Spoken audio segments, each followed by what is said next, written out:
वालेकुम to everyone. जैसे कि मैंने आप लोगों को बुक्स भी ऑलरेडी सेंड कर दी थी ग्रुप के अंदर और बताया था कि आप लोग 4 क्लास तक की जो साइंस है खुद कवर करिएगा, ठीक है। 5 क्लास की जो बुक है उसका फर्स्ट चैप्टर जो हम डिस्कस करने जा रहे हैं, मैंने ऑलरेडी चीज़ों को यहाँ पर नोट आउट कर लिया था ताकि वीडियोज़ जो है ज़्यादा लंबी ना बने और हमारा टाइम भी बचे। सो उसका पहला चैप्टर है क्लासिफिकेशन ऑफ लिविंग थिंग्स। हम एक दिन में एक चैप्टर एक वीडियो में कवर करेंगे, ठीक है। सो आप लोगों से ये दरख्वास्त है कि प्लीज़ जो भी वीडियो सेंड कीजिए उसको कंप्लीट देख लिया करें और देखने के बाद फिर जो आपको बुक सेंड की है उसमें से भी रीड किया करें। जस्ट वीडियो पर डिपेंड ना रहिएगा कि हम जस्ट वीडियो देख लेंगे और हमारा सब चीज़ें क्लियर हो जाएंगी। वीडियो जस्ट बनाई जाती है आपको चीज़ें समझाने के लिए। सो आज से शुरू कर रहे हैं हमारी साइंस का पहला चैप्टर 5 क्लास का, ठीक है। क्लासिफिकेशन ऑफ लिविंग थिंग्स, जानदारों की दर्जाबंदी। जानदारों की दर्जाबंदी कैसे? मिसाल के तौर पर कुछ जानवर होते हैं, प्लांट्स होते हैं, पौधे, ये सब चीज़ें किसके अंदर आ जाती हैं? लिविंग थिंग्स के अंदर आ जाती हैं। तो ये सब जानदार चीज़ें होती हैं, इन सबको उनके जो सेल्स होते हैं और उनकी रिहाइश और उनके जिस्म के अंदर पाए जाने वाली एक्टिविटीज़ के बेस पर उनको तकसीम किया जाता है। सबसे पहले अगर हम लिविंग थिंग्स, जितने भी तमाम लिविंग थिंग्स होते हैं, अगर उनकी बात करते हैं तो उनको 5 किंगडम्स में तकसीम किया जाता है। इनकी तकसीम को कहा जाता है क्या? किंगडम्स। किंगडम्स किंगडम्स कहा जाता है। 5 किंगडम्स होते हैं। कौन कौन से? Number 1 bacteria. बैक्टीरिया का किंगडम अलग होता है। एलर्जी का जो किंगडम होता है, अल्जाई का, ठीक है, वो अलग होता है। उसके अलावा एनिमल्स का किंगडम अलग होता है, प्लांट्स का अलग और फंजी का जो है वो किंगडम अलग होता है। इन सब की किंगडम के बेस पर तकसीम की जाती है। सबसे पहले हम डिस्कस करते हैं एनिमल्स को, कि एनिमल के किंगडम के अंदर कौन कौन से जानदार होते हैं और किस किस्म के जानदार होते हैं। सबसे पहले जानदारों को दो बेसिस पर तकसीम किया जाता है। कौन कौन सी? एक वर्टिब्रेट्स, दूसरे इनवर्टिब्रेट्स। वर्टिब्रेट्स वो जानदार होते हैं जिनके अंदर बैकबोन होती है। बैकबोन किसे कहते हैं? हमारी रीढ़ की हड्डी, रीढ़ की हड्डी, ठीक है।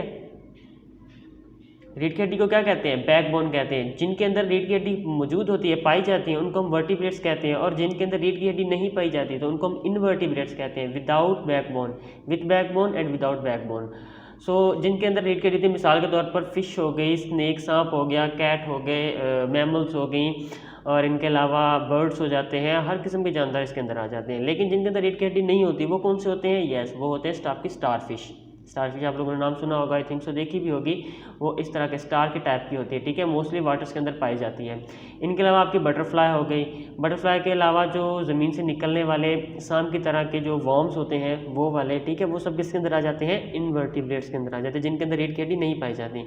सो इनका आपका एमसीक्यूज किस तरह से आ सकता है इनमें से? जैसे कि जिनके अंदर रीढ़ की हड्डी पाई जाती है उन जानदारों को डैश कहते हैं। नीचे ऑप्शन हो गए वर्टिब्रेट्स, इनवर्टिब्रेट्स, इनके अलावा कुछ और ऑप्शन हो गए। तो आपको पता होगा कि जिनके अंदर रीढ़ की हड्डी पाई जाती है उनको हम वर्टिब्रेट्स कहते हैं, VERTIBRATES, वर्टिब्रेट्स। और जिनके अंदर रीढ़ की हड्डी नहीं होती उनको इनवर्टिब्रेट्स कहते हैं।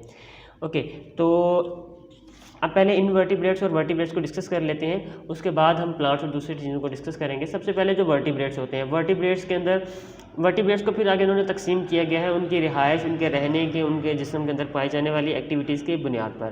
वर्टिब्रेट्स के अंदर सबसे पहले फिशेस आ जाती हैं, मछलियाँ आ जाती हैं। मछलियाँ जो होती हैं मोस्टली वाटर के अंदर रहती हैं और वो कोल्ड ब्लडेड होती हैं, मीन्स उनका खून ठंडा होता है।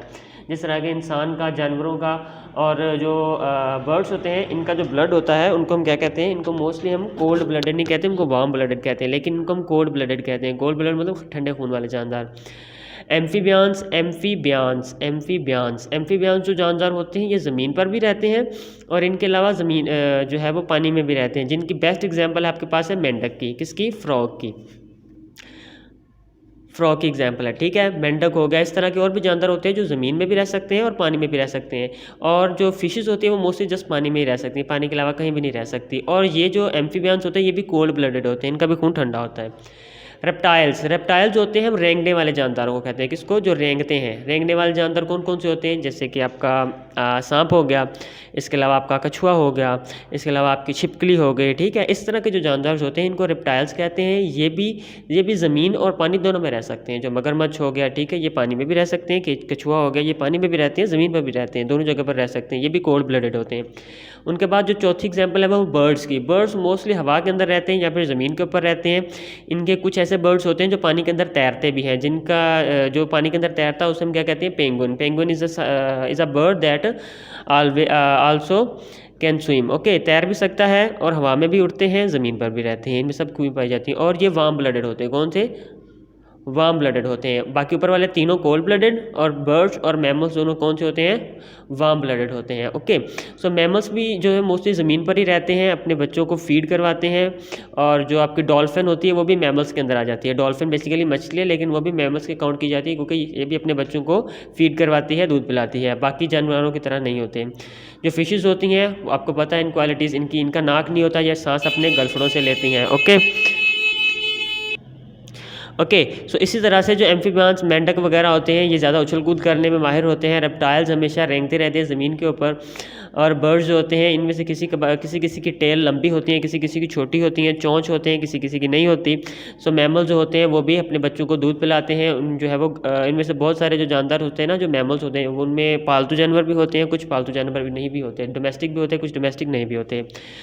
और उसके बाद आ जाते हैं हम इनवर्टिब्रेट्स पे, जिनके अंदर रीढ़ की हड्डी नहीं होती। ये तो हम वो पढ़ रहे थे जिनके अंदर रीढ़ की हड्डी होती है, मौजूद होती है। और कुछ ऐसे जानवर होते हैं जिनके अंदर रीढ़ की हड्डी नहीं पाई जाती। उनके अंदर नंबर 1 पर आ जाते हैं इंसेक्ट, जिसको हम क्या कहते हैं, कीड़े। ठीक है, कीड़े मकोड़े जो होते हैं वो इंसेक्ट्स उनको कहा जाता है। उनके अंदर basically 3 pairs of joint legs होते हैं। इनके अंदर रीढ़ की हड्डी नहीं पाई जाती, लेकिन इनके अंदर कितने 3 pairs of joint legs, 1 2 3 4 5 6 3 pair हो गए, 2 2 टांग हो गए। मोस्टली जो जितने भी इंसेक्ट कीड़े मकोड़े होते हैं उनमें इसी तरह से टांगे होती हैं, उनकी 3 पेयर्स होते हैं डबल डबल लेग्स के। उसके अलावा दे सक और ब्लड से मोस्टली हमारा खून चूसते हैं। खून चूसने का मतलब ये है कि कीड़े हो गए, कीड़े मकोड़े हो गए, इंसानों का, इसी तरह से दूसरे जानदार का, मैमल्स का ब्लड सक करते हैं, यानी खून चूसते हैं। उनका खून चूसने का मतलब है कि जिस तरह से हमें बीज होती हैं, मक्खियाँ होती हैं, वो हमें डिस्टर्ब करती हैं, हमारी बॉडी पर आके बैठती हैं, तो उसी तरह से इनका बेसिकली फंक्शन यही होता है। उसके बाद आ जाते हैं हम वर्म्स पे। वर्म्स क्या होते हैं, वर्म जिस तरह से अर्थ वर्म होता है, अर्थ वर्म मोस्टली इन चीज़ों से हमारा पाला तो नहीं पड़ता, लेकिन मोस्टली ये ज़मीन के अंदर पाए जाते हैं, ठंडी जगह जहाँ पर होती है, गंदे नाले, गंदे जो है वो ड्रेंजेस जो होती हैं बड़े बड़े, उनके करीब पाए जाते हैं। और इनको मोस्टली जो बर्ड्स होते हैं वो खाते हैं, अपनी चोंच के साथ ज़मीन से निकाल कर इनको वो खाते हैं, और इनका फंक्शन होता है, जिसके अंदर लीच आ जाता है, फ्लैट वर्म्स आ जाते हैं, और राउंड वर्म्स आ जाते हैं, टैप वर्म्स आ जाते हैं। ये बहुत सारी किस्म होती हैं इनकी भी। तो ये किसके अंदर आ जाते हैं, इनवर्टिब्रेट्स के अंदर आ जाते हैं। ओके, अब फिर हम वापस चलते हैं, यहाँ तक हमने पढ़ा था वर्टिब्रेट और इनवर्टिब्रेट्स पर। उसके बाद प्लांट्स बेसिकली 2 टाइप्स के होते हैं, या तो फ्लावरिंग होंगे या तो नॉन फ्लावरिंग होंगे। फ्लावरिंग मीन्स वो जिनको फूल लगते हैं, नॉन फ्लावरिंग्स वो होते हैं जिनको फूल नहीं लगते। और जो नॉन फ्लावरिंग्स प्लांट्स होते हैं ना, वो मोस्टली मैंने जैसे आपको बताया ना, ड्रेंजेस और गंदी नालियों के करीब करीब आपने देखा होगा घास उगा होता है, ठीक है, अजीबोगरीब के पौधे होते हैं जो हमने कभी भी नहीं देखे होते, तो वो होते हैं नॉन फ्लावरिंग प्लांट्स।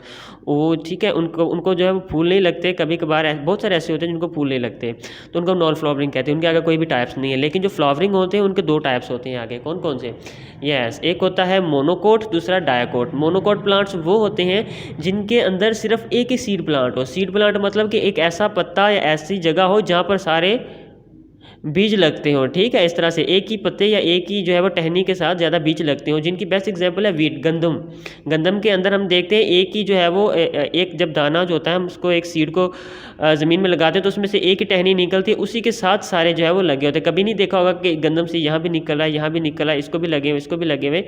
हाँ, उस जितने ज़्यादा सीड्स होंगे हर एक से अलग अलग जो है वो सीड लीव्स निकलेंगे।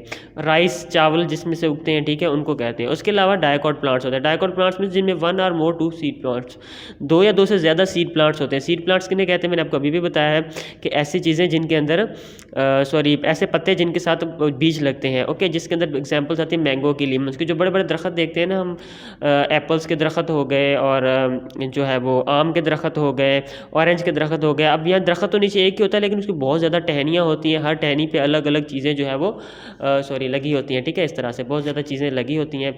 और इस तरह से एक ही बीज के साथ जब ज़्यादा सारी चीज़ें लग जाती हैं, उन जो प्लांट्स को हम क्या कहते हैं, मोनोकोट्स कहते हैं। सो ये आपका जो फर्स्ट चैप्टर है 5 क्लास की साइंस का, उसके अंदर सिर्फ इन्हीं चीज़ों के बारे में डिस्कस किया गया, किस तरह से क्लासिफिकेशन की जाती है, जो है वो ह्यूमन और जो है वो लिविंग थिंग्स की क्लासिफिकेशन किस तरह से की जाती है। सो सारा चैप्टर इसी के बेस्ड है। जो मेन चीज़ें थी मैंने आपको समझा दी हैं। इसके अलावा आप चैप्टर्स को खुद रीड आउट कर लीजिएगा, वहाँ पर इनकी और भी एग्जाम्पल्स लिखी हुई हैं कि वर्म्स की एग्जाम्पल्स, इंसेक्ट्स की एग्जाम्पल्स, और चैप्टर के लास्ट के अंदर एक्सरसाइज दी होती है, वहाँ पर आप खुद जाके उसको हल करिएगा। एंड अगर कोई चीज़ ना समझ आई हो तो कमेंट करके ज़रूर बताइएगा। तब तक के लिए थैंक यू, अल्लाह हाफिज़।